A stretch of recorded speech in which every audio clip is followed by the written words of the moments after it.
Welcome, and today I'm going to talk about when you have an IBS attack, and I'm going to give you a few tips on how to handle that.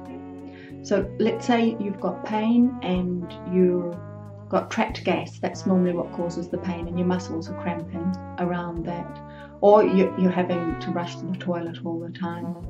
So the very first thing and the most difficult thing is to stay calm, because as we know, stress irritates irritable bowel syndrome. It makes it worse because those gut to brain signals get all very confused.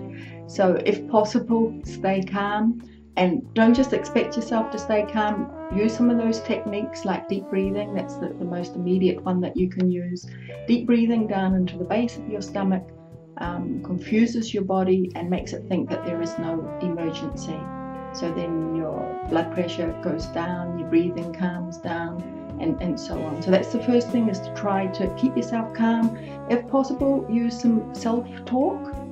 So just talk to yourself kindly and calmly, as if you would to a friend who was in trouble.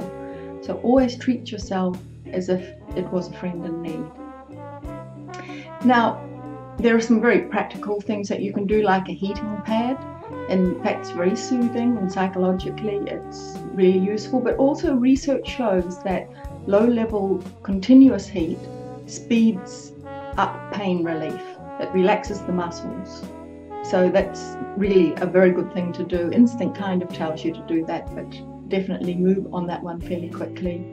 Now, herbal tea is very soothing as well, and as long as you use good ones like peppermint tea or ginger and lemon tea, just be careful not to use any of the ones that are high FODMAP, but those two that I mentioned are low FODMAP, and they'll be fine for you. I mean, if possible, obviously go to the toilet. The problem is that the gas is trapped, and it's trapped by feces in the bowel. So if you can go to the toilet and get things moving, that gas is going to get moving as well. And another thing that is really useful is exercise, of course, moving, but sometimes when you're in pain, you're not wanting to move too much.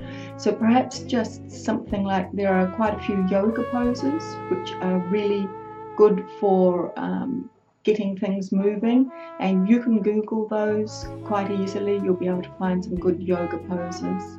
So those are my tips for today. If you have an episode, and just know that it will pass, and you'll be okay again. But meanwhile, please stay on the low FODMAP diet.